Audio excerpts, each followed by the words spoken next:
প্রিয় দর্শক, আসসালামু আলাইকুম। আমন্ত্রণ হোমায়রার কিচেনে।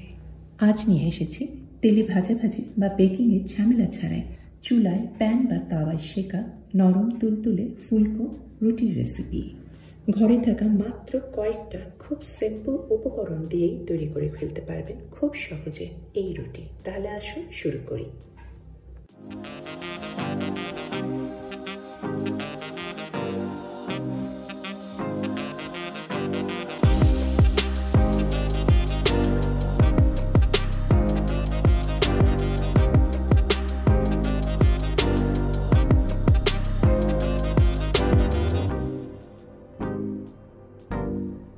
রুটি তৈরি করতে আমি ড্রাই ইস্ট ব্যবহার করব।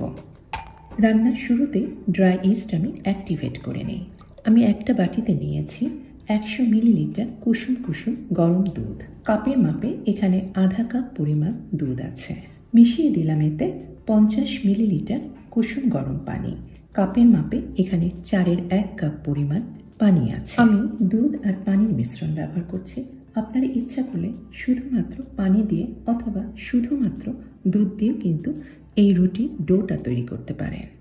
দুধে দিয়ে দিলাম 5 গ্রাম অথবা 1 চা চামচ পরিমাণ ড্রাই অ্যাক্টিভ ইস্ট আর আধা চা চামচ পরিমাণ চিনি। সামান্য একটু নাড়াচাড়া করে ঢেকে রেখে দেব 5 মিনিটের জন্য।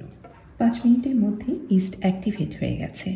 ইস্ট ফুলে গিয়েছে এবং প্রচুর ফেনা দেখা যাচ্ছে। ইস্টটা পাশে সরিয়ে রেখে এখন শুকনো ইনগ্রেডিয়েন্টগুলি তৈরি করে নেই। বাটিতে নিয়েছি 250 গ্রাম অথবা 2 কাপ পরিমাণ ময়দা।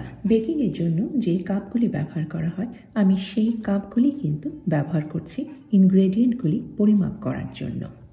ময়দায় দিয়ে দিলাম আধা চা চামচ পরিমাণ লবণ। একটু ভালো করে মিশিয়ে নিয়ে দিয়ে দিলাম গোলানো ইস্টটা। ভালোভাবে মথে নেব। মোটামুটি 5 থেকে 6 মিনিটের মতো মথে নিয়েছি। তৈরি হয়ে গেল একটা মসৃণ ডো।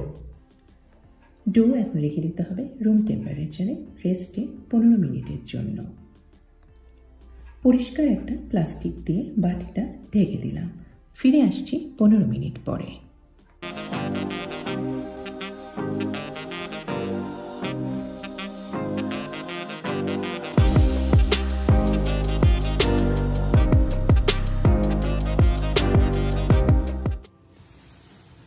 মিনিটের মধ্যেই ডোটা যথেষ্ট ফুলে উঠেছে। এই ডো দিয়ে কিন্তু আমি এখন রুটিটা তৈরি করে নেব। ওয়ার্কিং প্লেসে কিছুটা আটা ছিটিয়ে দিলাম। এই পরিমাণ ডো থেকে আমি মোটামুটি 3টা লেচি কেটে নিলাম। এখানে 3টা রুটি হবে। একটু খেয়াল করবেন, আমি পেছন দিক দিয়ে প্রত্যেকটা লেচিরই আটাটা সামনের দিকে টেনে নিয়ে আসছি। এভাবে লেচির সম্পূর্ণ ধার ঘিরেই আমি আটাটা পেছন দিক দিয়ে সামনের দিকে টেনে এনে সবগুলি একসাথে নিয়ে একটু মুড়ে দিচ্ছি। একটা মসৃণ বল তৈরি হয়ে গেল। প্রত্যেকটা লেচি এভাবে তৈরি করে নিয়ে আমি একটা ড্যাম্প কাপড় দিয়ে ঢেকে রাখলাম যাতে রুটির লেচিগুলি শুকিয়ে না যায়।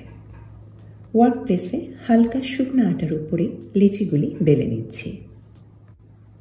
রুটিগুলির আয়তন হবে মোটামুটি এই রকম আর পুরুত্বটা হবে এই রকম। রুটিগুলি সমস্ত বেলা হয়ে গেল। এখন এগুলি সেঁকে নেওয়ার পালা। আমি চুলায় সেঁকে নেব।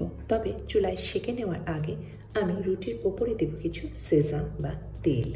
একটা বাটিতে নিয়েছি প্রায় 2 টেবিল চামচ পরিমাণ পানি, নর্মাল পানি, আর এতে দিয়েছি আধা চা চামচ পরিমাণ লবণ। এই পানির মিশ্রণটাই আমি প্রত্যেকটা রুটির উপরে ব্রাশ করে দিলাম আর তারপরে ছড়িয়ে দিলাম কিছু কাঁচা সেসাম বা তেল। রুটিগুলি ভাজার জন্য আমি একটা নন স্টিক প্যান ব্যবহার করছি। প্যানটা খুব ভালোভাবে গরম করা হয়ে গেছে। দিয়ে দিলাম একটা রুটি আর ঢেকে দিলাম ঢাকনা দিয়ে। চুলার আঁচ কিন্তু এখন আর একদম হাই ফ্লেমে থাকবে না, এখন মিডিয়ামে থাকবে। এইভাবেই আমি ঢেকে এক দিকটা ভালোভাবে সেঁকে নিয়ে পরে অন্য দিকটা উল্টিয়ে দেব। মোটামুটি আমি সেঁকেছি 2 মিনিটের মতো। খেয়াল করছেন কি রুটিটা কিন্তু ফুলে উঠছে। নাড়ানাড়ি করার কিন্তু কোনো দরকার নেই বা ঢাকনা খোলারও কিন্তু কোনো দরকার নেই। মোটামুটি 2 থেকে 2.5 মিনিটের মতো সেকার পরে রুটিটা উল্টিয়ে দিলাম। আবার ঢাকনা দিয়ে ওই দিকটাও ভালোভাবে সেঁকে নেব প্রায় 2 থেকে 2.5 মিনিটের মতো।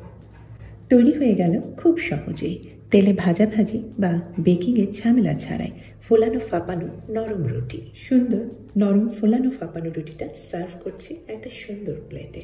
এই প্লেটটা আমার আম্মুর ডিনার সেটের, প্রায় 50 বছরের পুরানো। যখন 1971-এ চায়না থেকে আম্মু আর আব্বা ব্যাক করলো বাংলাদেশে, সেই সময়কার। আপনাদেরকে রুটিটা একটু কেটে দেখাই ভেতরটা কেমন হয়েছে। ওয়াও, অপূর্ব, একদম পারফেক্টলি কুকড, একটুও কাঁচা নেই। আর ভেতরটা কিন্তু নরম আর বাইরেরটা কিছুটা ক্রিস্পি। কিছুটা মাখন স্প্রেড করে দিয়ে ছড়িয়ে দিলাম কালো গোলমরিচের গুঁড়া। ফুলানো ফুলানো ফাঁপানো নরম আর গরম এই রুটি এভাবে খেতেও কিন্তু দারুণ মজার।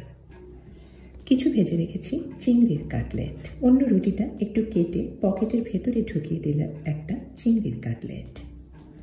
আমার এক বান্ধবী আসছে, ওর জন্য তৈরি করে রাখলাম। ভেতরেও কিছুটা দিয়ে দিলাম পেঁয়াজ আর পেঁয়াজের পাতা। যে কোনো ধরনের সসও ব্যবহার করতে পারবেন, টমেটো সস, চিলি সস বা মেয়োনেজ, যেটা আপনাদের ইচ্ছা। নিশ্চয়ই আমার বান্ধবী পছন্দ করবে এই রান্না। আমার তো দারুণ লেগেছে। আপনারাও বানিয়ে ফেলুন খুব সহজে, সামান্য কয়েকটি উপকরণে। বেকিংয়ের ঝামেলা নেই, তেল ভাজাভাজির ঝামেলা নেই। আমি যেভাবে করেছি সেইভাবে। তারপরে খান এমনি এমনি অথবা আপনাদের পছন্দ মতো স্টাফিং ভরে। আশা করি পছন্দ হবে আমার আজকের রেসিপি। রেসিপি পছন্দ হলে কি করতে হবে জানেন তো? প্লিজ সাবস্ক্রাইব করবেন আমার চ্যানেলকে। এটাই আমার একমাত্র মোটিভেশন আরও নতুন নতুন আমার পছন্দের রেসিপিগুলি আপনাদের সাথে শেয়ার করার জন্য। সবাই ভালো থাকবেন, সুস্থ থাকবেন আর আনন্দ নিয়ে থাকবেন। আর আমি আপনাদেরকে কথা দিলাম ফিরে আসবো নতুন কোনো রেসিপি নিয়ে খুব তাড়াতাড়ি। ততক্ষণ পর্যন্ত আল্লাহ হাফেজ।